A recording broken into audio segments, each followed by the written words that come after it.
하나님의 말씀 함께 같이 볼 수 있도록 하겠습니다. 마태복음 7장 1절부터 5절까지 말씀입니다. 길지 않은 말씀인데 우리 한 목소리로 합독했으면 좋겠습니다. 마태복음 7장 1절부터 5절 같이 읽도록 하겠습니다. 시작. 비판을 받지 아니하려거든 비판하지 말라. 너희가 비판하는 그 비판으로 너희가 비판을 받을 것이요 너희가 헤아리는 그 헤아림으로 너희가 헤아림을 받을 것이니라. 어찌하여 형제의 눈 속에 있는 끝을 보고 내 눈 속에 있는 들보는 깨닫지 못하느냐. 보라, 내 눈 속에 들보가 있는데 어찌하여 형제에게 말하기를 나로 내 눈 속에 있는 끝을 빼게 하라 하겠느냐. 의식하는 자여, 먼저 내 눈 속에서 들보를 빼어라. 그 후에야 밝히고 형제의 눈 속에서 끝을 빼리라. 아멘. 여러분, 한 주밖에 지나지 않았지만 지난주 말씀이 어떤 말씀이었습니까? 염려하라는 말씀입니까? 염려하지 말라는 말씀입니까? 어떤 말씀이지요? 염려하지 말라. 성경에 염려하지 말라, 걱정하지 말라, 두려워하지 말라 몇 번 기록되어 있다고요? 여러분 꼭 기억하셔야 돼요. 몇 번? 366번. 그렇죠? 저는 그 전에 365번인 줄 알았어요. 그런데 성경은 염려하지 말라 366번이나 기록하시면서 4년에 한 번씩 찾아오는 윤년, 그렇죠? 윤년에는 2월달이 28일로 끝나는 것이 아니라 29일로 끝나니까 1년 365일뿐만 아니라 윤년이 다가오는 1년 366일 하루도 빠짐없이 염려하라고요? 하지 말라고요? 염려하지 말라. 저와 여러분의 삶에 염려는 다 하나님 앞에 맡기고 기도하시는 저와 여러분 되기를 다시 한번 주님의 이름으로 축원합니다. 아멘. 하나님이 책임지신다고 말씀하셨어요. 그 말씀을 붙잡아요. 염려하지 말라. 오늘은요, 비판에 대한 말씀인데 비판하지 말라 그렇게 말씀하고 있습니다. 예수님 당시 비판을 많이 했었던 사람들이 누구냐면 종교 지도자들이었던 서기관들과 바리새인들이었어요. 서기관들과 바리새인들은요, 하나님의 말씀을 잘 알았고 그리고 이스라엘 공동체에서 선생의 자리에 있었기 때문에요, 율법을 잘 아니까 누가 율법 지키지 않거나 그리고 실수하거나 허물이 보이면 바로 비판하고 그리고 비난했던 사람들이 바로 이 서기관들과 바리새인들. 여러분, 심지어요, 이 서기관과 바리새인들은 예수님과 예수님의 제자들까지 비난했어요. 예수님이요, 세리와 그리고 죄인들과 함께 식사하니까 왜 너희 선생은 죄인들과 세리들과 함께 식사하느냐? 예수님이 식사한 것까지도 비난했던 사람들이 이 서기관과 바리새인들.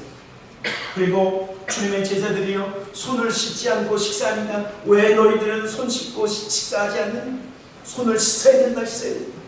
그것이 바로 장로의 유전을 지키는 것이다라고 그렇게 비난했던 사람들이 있어요.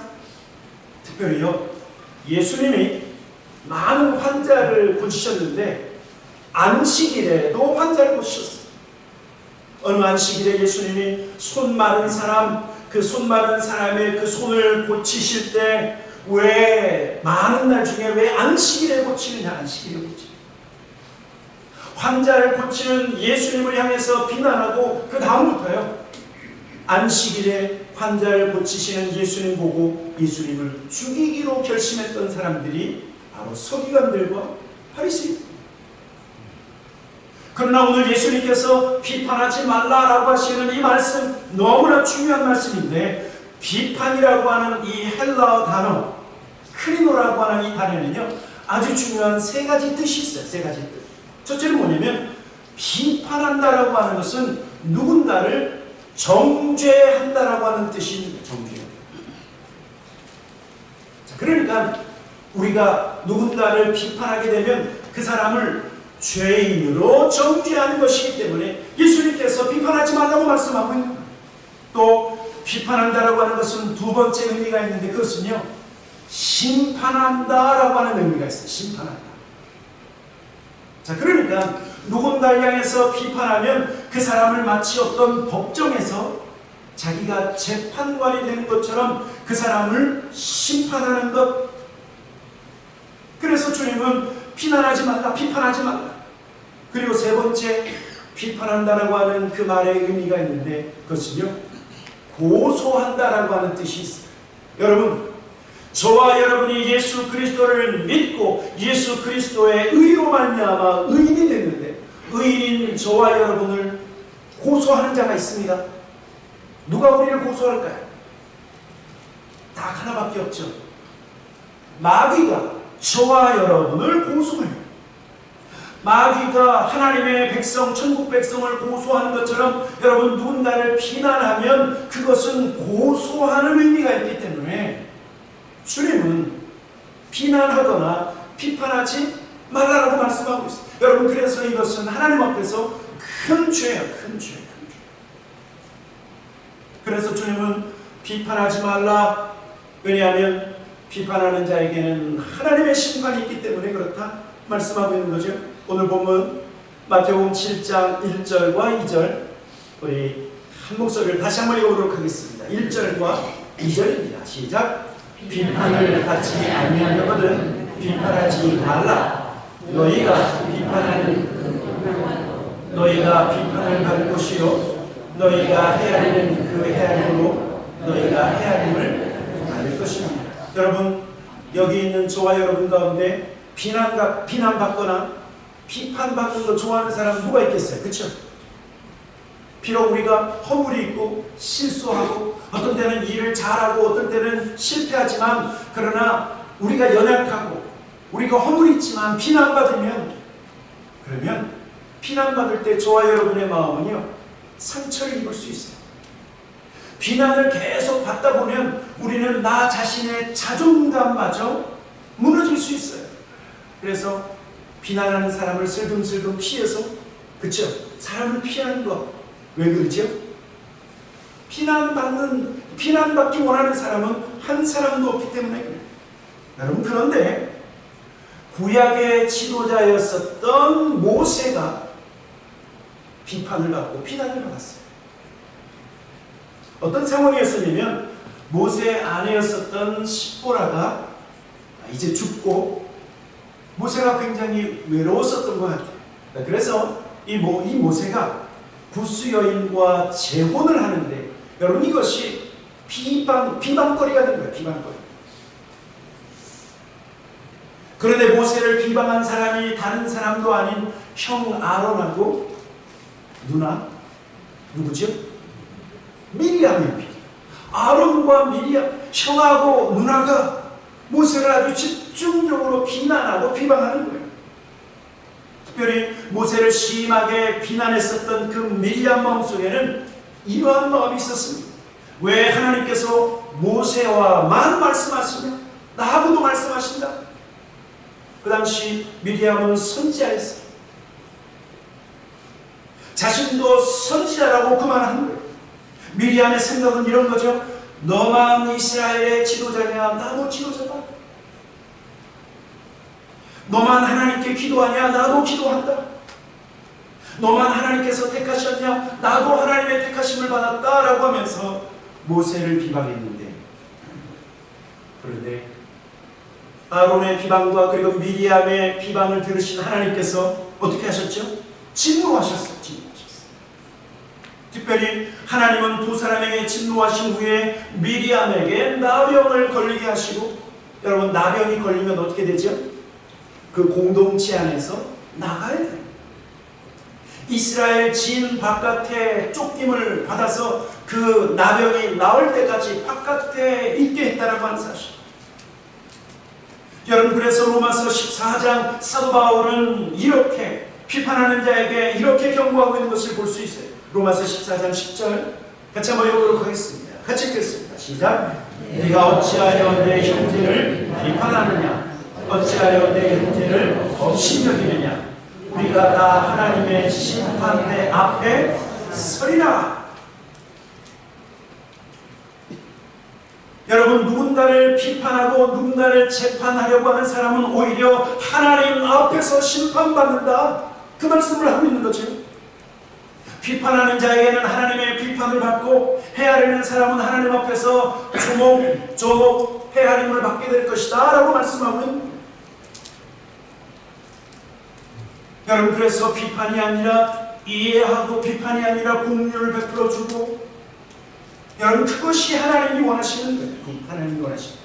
하나님이 원하시는 것은 비판이나 지적하거나 누군가를 비난하는 것이 아니라 감싸주고 이해하고 긍휼을 베푸는. 야고보서 2장 13절에 그렇게 말씀하고 있죠. 긍휼을 행하지 아니하는 자에게는 어떤 심판이요? 긍휼 없는 심판이 있으리라. 긍휼은 심판을 이기고 자랑하는. 여러분, 예수님께서 왜 이 말씀을 하고 있냐면, 서기관들과 바리새인들은 비난하고 비판하지만 그러나 천국 백성인 너희들은 비판을 해서는, 형제들끼리 자매들끼리 비난하거나 비판해서는 안 된다라고 말씀하고 있습니다.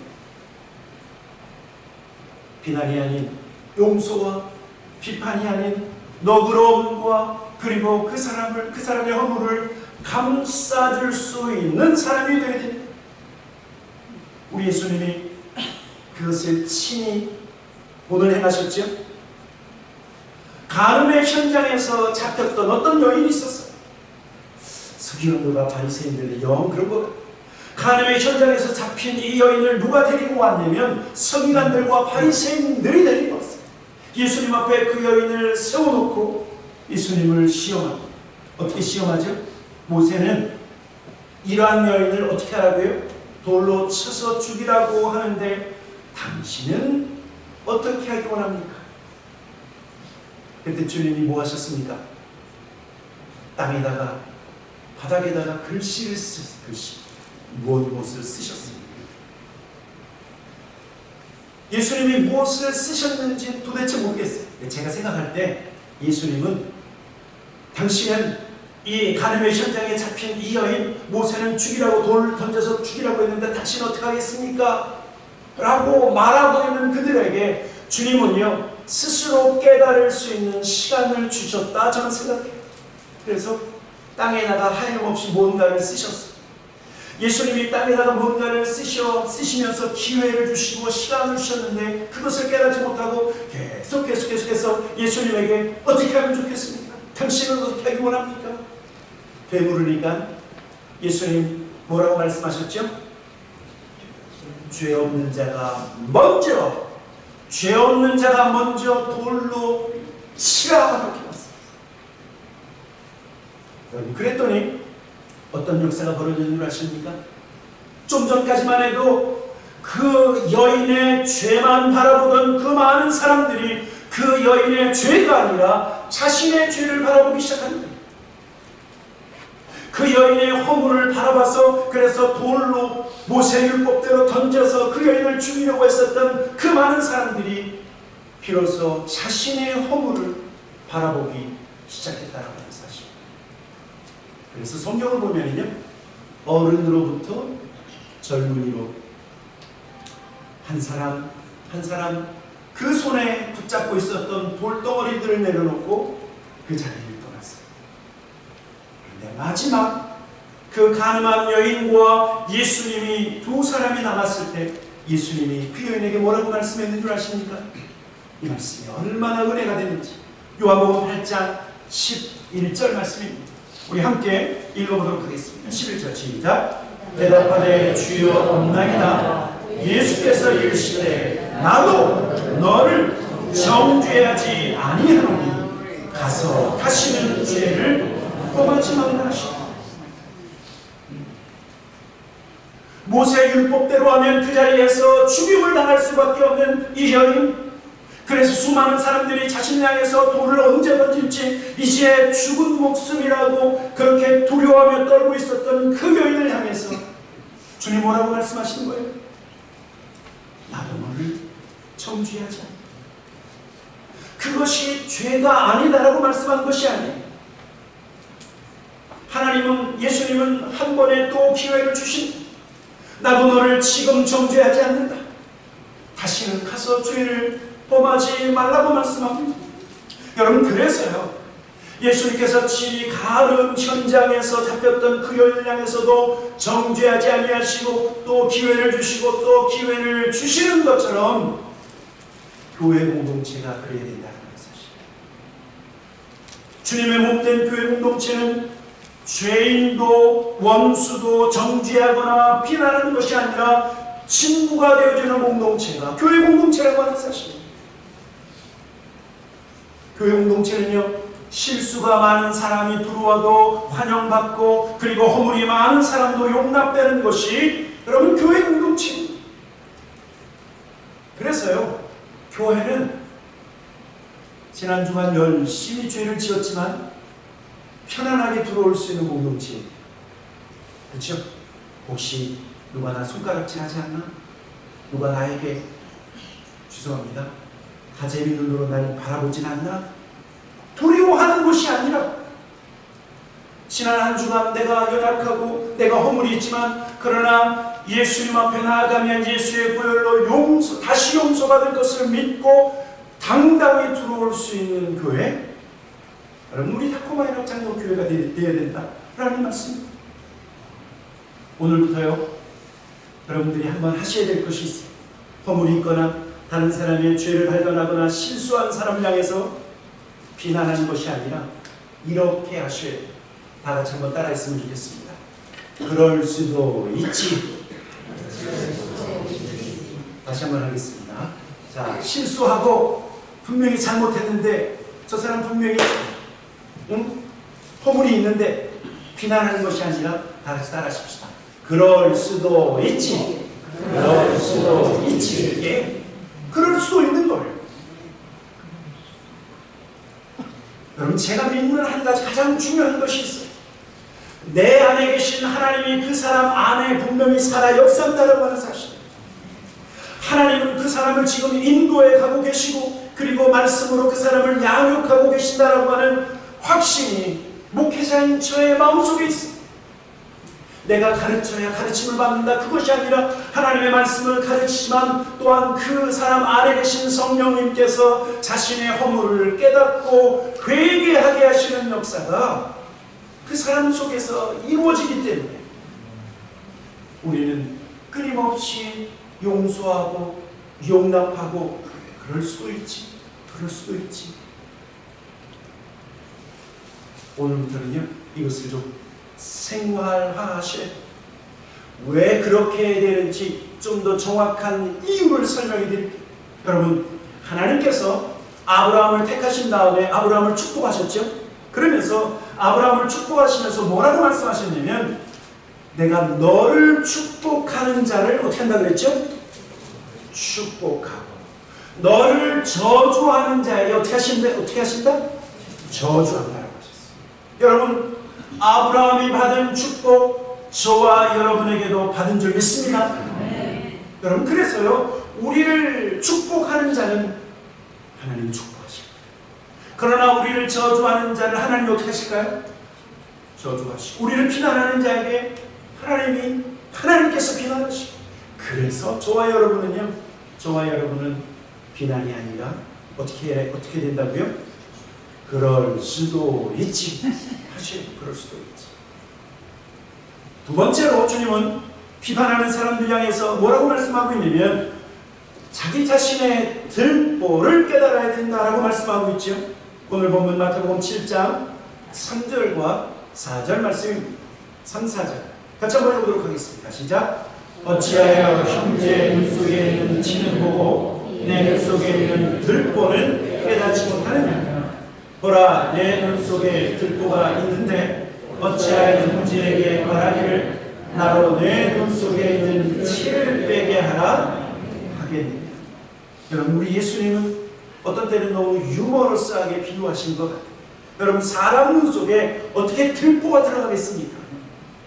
들보가 얼마나 커요, 그렇죠? 제 기억으로는 옛날 집에 가면, 그렇죠? 옛날 집에 가면 다 이게 보이잖아요. 석가래가 다 보이고 그 대들보가 다 보이고 그런 것들이 다 있어요. 그런데 예수님의 말씀은 무엇이냐면 어떻게 비판하는 사람의 그 눈 속에는 작은 티는 보면서 내 눈 속에 엄청난 크기의 들보가 있는 것을 왜 깨닫지 못하느냐 말씀하고 있는 거예요. 다른 말로 얘기하면 상대방의 작은 실수는 어떻게 그렇게 잘 보면서 너의 큰 잘못은 왜 깨닫지 못하느냐 말씀하고 있는 거예요. 여러분, 주님이 하시는 말씀은 무엇이냐면 비판하는 그 사람이 문제가 아니라 비판하고 있는 너 자신의 모습이 더 큰 문제다. 그 사람 문제보다 너 자신의 문제가 더 크다라고 말씀하고 있는 거죠. 여러분, 그래서요, 주님은 예수님을 향해서 그리고 제자들 향해서 비난했었던 바리새인들을 향해서 뭐라고 책망했는 줄 아십니까? 아주 심하게 예수님이 말씀하셨어요. 마태복음 12장 34절 35절 말씀 보면 한번 읽어보도록 하겠습니다. 같이 읽겠습니다. 시작. 독사의 자식들아, 너희는 악하니 어떻게 선한 말을 할 수 있느냐? 이는 마음에 가득한 것을 입으로 말함이라. 선한 사람은 그 쌓은 손에서 선한 것을 내고 악한 사람은 그 쌓은 악에서 악한 것을 내느니라. 자, 예수님 말씀을 보시면 악한 말을 하는 그 사람 마음속에 아주 악한 것이 있다고 말씀하고 있는 거죠. 반대로 선한 말을 하는 그 사람 마음속에는 선한 것이 있다라고 말씀하고 있는 거예요. 여러분, 이 말씀에 우리 모두가 동의하죠? 그렇죠? 실은 저와 여러분이요, 우리가 속에서 화가 나면 화나는 말을 해요. 그렇죠? 속에서 짜증이 나면 짜증나는 말을 하는 거예요. 예수님이 하시는 말씀은 너희가 비판한다고 하면 너희가 비판하는 그 사람의 작은 죄를 보지 말고 비판하려고 하는 그 마음속에 큰 죄악을 깨달으라고 말씀합니다. 너 자신의 마음의 내면을 들여다봐야 된다. 내면은. 그러면서 오늘 예수님은요, 비판이 아니라 주님이 원하시는 것이 있어요. 비판이 아니라 예수님이 원하시는 세 가지를 마지막 함께 같이 나누어 보려고 합니다. 첫째는 무엇이냐면 비판이 아니라 먼저 나 자신을 깨끗이 하라고 주님 말씀하고 있어요. 5절 보면 마태복음 7장 5절 같이 한번 읽어보도록 하겠습니다. 시작. 외식하는 자여, 먼저 내 눈 속에서 들보를 빼어라. 그 후에야 밝히 보고 형제의 눈 속에서 티를 빼리라. 예수님 무엇을 먼저 말씀하십니까? 다른 사람의 죄를 책망하거나 지적하기 전에 너 마음속에 있는 들보를 깨닫고 그 들보를 빼내라고 말씀하는 거예요. 빼내라. 여러분, 어떻게 하면 저와 여러분 마음속에 있는 우리의 눈에 있는 들보를 빼낼 수 있을까요? 저는 한번 이렇게 생각해 봤습니다. 다른 사람이 실수하거나 다른 사람의 허물이 내 눈에 발견될 때 그 사람을 비판하는 것이 아니라 그 사람의 허물이 혹시라도 나에게 있지 않는지 나 자신을 먼저 보는 거예요. 저 사람이 불순종하고 있는데 저 사람처럼 혹시 내가 불순종하고 있지 않는가? 하나님 앞에 회개하는 거죠. 저 사람이 아주 불같이 화를 내는데 저 사람처럼 혹시 내가 불같이 화를 내지 않는가? 저 사람처럼 계속해서 똑같은 죄를 반복해서 하나님이 기뻐하지 않는 그 짓을 하고 있는데 혹시 내가 하고 있지 않는가? 혹시 다른 사람의 연약함을 발견할 때마다 그것을 자기가 회복되어지고 자기가 새로워지는 계기로 삼아야 된다는 거예요. 저는 이것이 저와 여러분 안에 있는 들보를 뺄 수 있는 한 가지 방법이 아닙니다. 두 번째는 무엇이냐면 우리 예수님 원하는 무엇을 원하시냐면 비판하는 대신에 용서할 뿐만 아니라 은혜를 베푸는 자가 되어야 된다. 은혜를 베푸는 자가 된다. 여러분, 요한복음에 보면 우리 예수님에 대해서 어떻게 표현하고 있냐면 육신을 입고 이 땅에 오신 하나님이신데 그 예수님 안에는 은혜와 진리가 충만하더라. 여러분 말씀하시죠? 그렇죠? 은혜와 진리가 충만하더라. 여러분, 예수님 안에는 다른 것이 있는 것이 아니라, 예수님 안에는 비난하거나 정죄하는 마음이 있는 것이 아니라, 예수님 안에는 은혜와 진리로 충만하셨다. 그리고 요한복음 1장 17절에 이렇게 말씀하고 있습니다. 같이 읽겠습니다. 시작. 율법은 모세로 말미암아 주어진 것이요 은혜와 진리는 예수 그리스도로 말미암아 온 것입니다. 여러분, 저와 여러분은 모세의 제자입니까? 예수의 제자입니까? 예수의 제자예요. 저와 여러분은 모세의 제자가 아니라, 여러분, 모세의 율법은 정죄하고 때로는 비난하고 그리고 허물을 들춰낸 것이라고 하면, 우리 예수님은 은혜와 진리로 저와 여러분을 용서하기 위해서 오셨습니다. 하나님이 세상을 이처럼 사랑하사 독생자를 주셨으니, 성경을 보면 모든 사람이 죄를 범하였음에 하나님의 영광에 이르지 못하더니, 모든 사람이 죄를 지어서 지옥을 향해 가고 있을 때 독생자 예수 그리스도를 우리에게 보내주셔서 그 예수 그리스도를 믿는 자마다 멸망치 않고 영생을 얻게 하려 하십니다. 여러분, 그래서 예수님께서 십자가 위에서 심지어 자기를 죽이는 그 많은 사람들 향해서 뭐라고 기도하셨어요? 저 나쁜 놈, 저 쳐죽일 놈, 그렇게 하셨어요? 아니, 아버지여, 저들의 죄를 용서하시옵소서. 저들이 지금 자기가 무엇을 하고 있는지 알지 못합니다. 여러분, 예수님께서 십자가 위에서 하신 그 기도가 용서의 기도예요. 용서의 기도. 저주의 기도가 아니라, 비난의 기도가 아니라 용서의 기도를 그 십자가 위에서 행하셨다고 하는 사실. 저와 여러분이 예수 그리스도의 제자라고 하면 예수님 안에 은혜와 진리가 충만한 것처럼 우리도 은혜와 진리로 너그럽게, 여러분, 우리가 잘 알고 있는 것처럼 은혜라고 하는 것은 자격 없는 사람이 받는 하나님의 사랑이죠. 그렇죠? 자격이 없어요. 터무니없게 없어요. 그러나 우리는 하나님의 사랑을 구할 수 있어요. 그러면 하나님께서 은혜를 베푸시는 거예요. 자격 없는 사람에게 주시는 하나님의 사랑, 그것이 은혜. 값없이 주시는 하나님의 사랑이 바로 은혜인데, 예수님 안에는 은혜가 충만해요. 여러분, 그래서 우리 안에도 은혜가 충만하여서 은혜스러운 자가 되어, 은혜스러운 자. 근데 가끔요, 우리 예수님이 은혜와 진리가 충만하셨더라라고 하는데, 어떤 분은요 은혜와 진리를 바꿔버려요. 진리를 먼저 딱 세워. 여러분, 은혜가 빠진 진리는 마치 율법과 같아요. 율법과 같아요. 그래서 절대로 이것은 순서가 바뀌면 안 돼요. 여러분, 예수님께서 은혜와 진리가 충만했다라고 하는 것은, 먼저 주님은요 모든 사람을 은혜로 받으셨다는 거예요. 은혜로 감싸주시고, 은혜로 그들을 이해하시고, 은혜로 그들의 허물을 받아주신 다음에, 그 다음에 어떻게 하세요?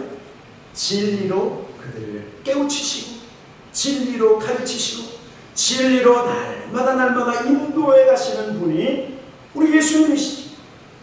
은혜와 진리가 결코 바뀌어서는 안 된다라고 하는 사실입니다. 그래서 성경은 예수님은 저와 여러분 향해서 은혜스러운 자가 되라 라고 말씀하고 있습니다. 은혜스러운 자. 에베소 4장 29절, 우리 한번 한 목소리로 같이 한번 읽도록 하겠습니다. 같이 읽겠습니다. 시작. 무릇 더러운 말은 너희 입 밖에도 내지 말고 오직 덕을 세운 데 선한 말을 하여 듣는 자에게 은혜를 미치게 하라. 여러분들이 은혜스러운 사람이 되면요, 허물이 있는 사람이나 연약한 사람이나, 아니면 지난주 우리의 삶이 너무 힘들어서 너무 피곤한 사람들이 은혜스러운 사람 품에 안겨서 어떻게 되는 거예요? 위로받을 수 있어요. 위로받을 수 있어요. 여러분들이 할 수만 있다고 하면 모든 사람들을 품어줬으면 좋겠어요.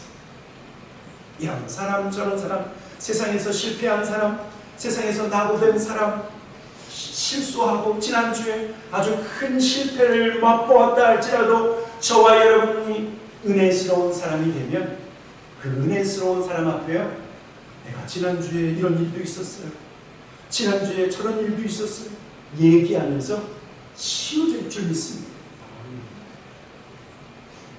세 번째는요, 비난이 아니라 도와주라고 말씀하고 있습니다. 도와주. 여러분, 저와 여러분 완벽합니까? 완벽하지 않죠. 그렇죠?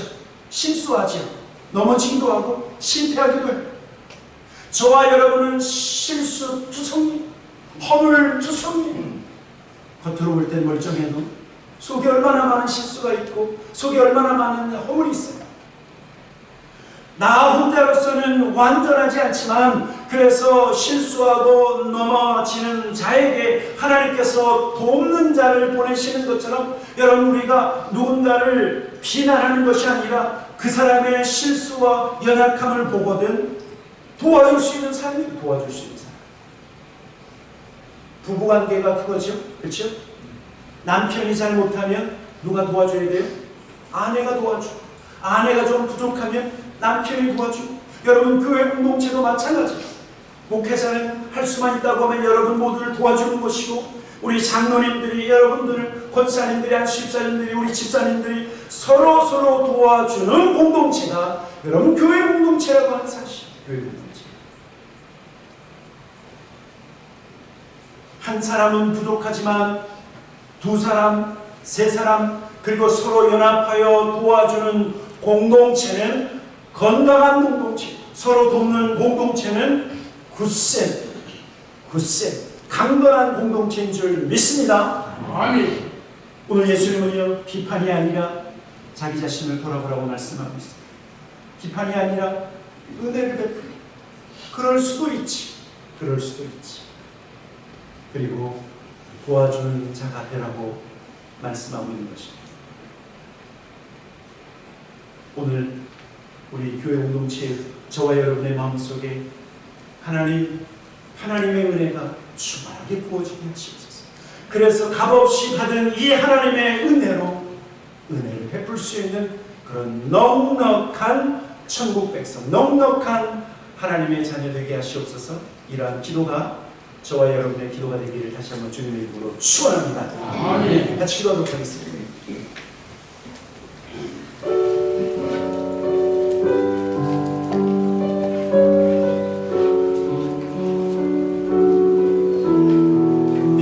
같이 기도하면서 저와 여러분의 마음속에 하나님의 은혜가 머물러 있는지 한번 나 자신을 설치하고, 하나님, 모세의 율법을 말하는 것이 아니라 은혜와 진리가 충만하셨던 예수님의 은혜, 하나님, 나에게 다시 한번 이 하나님의 은혜가 충만하게 머물러 있을 뿐만 아니라 이 은혜의 통로로 이 은혜를 전달할 수 있는 하나님, 우리 모든 교회 공동체가 되게 하시옵소서. 우리 마지막 이것을 우리 같이 기도하고 예배를 마치도록 하겠습니다. 같이 기도하겠습니다. 살아계신 아버지 하나님, 감사와 찬양과 영광을 올려드립니다. 아버지 하나님, 오늘 주님 그렇습니다. 하나님, 내 마음속에 하나님의 크신 은혜로 아버지 충만하게 하시옵소서. 값없이 주시는 하나님의 그 놀라운 사랑과 은혜, 하나님 값없이 베풀어 주시는 이 하나님의 노란 은총이 아버지 우리의 마음속 하나님 모든 성도를 심령에 하나님의 은혜가 머물러 있게 하여 주시고, 아버지 하나님 머물러 있을 뿐만 아니라 그 하나님의 은혜가 흘러가게 하시옵소서. 하나님 이웃에게 그 하나님의 은혜가 흘러가게 하시고, 가족 안에서 하나님의 그 은혜가 흘러가게 하시고, 아버지 하나님 그 공동체 안에서 이 하나님의 은혜가 흘러가는 놀라운 역사, 아버지 하나님 또 세상과 사회, 우리가 살고 있는 이 평범한 지역에 하나님의 은혜가 흘러가는 아버지 아름다운 공동체, 은혜 공동체, 사랑의 공동체가 될 수 있도록 하나님 축복하여 주시기를 간절히 기도하고 원합니다. 아버지 하나님, 우리에게 부어주시는 그 이상 하나님 부어주시는 그만큼 하나님 우리가 순종하며 섬기며 은혜 베푸는 자가 될 수 있도록 축복하여 주시옵소서. 좋으신 아버지 하나님 우리에게 이미 예수 그리스도의 십자가의 은혜를 우리에게 부어주신 줄 믿습니다. 하나님, 우리의 모든 허물을 대신 지시고 우리의 모든 죄 하나님 10,000달란트보다 더 엄청난 우리의 모든 허물을 용서하여 주셨는데 하나님 다른 사람의 실수와 허물을 용서하며 하나님 감싸주며 은혜 베푸는 우리 모든 교회 공동체 성도들 되게 하여 주시옵소서. 하나님 앞에 감사와 찬양을 드리며 예수님의 이름으로 기도하였습니다. 아멘.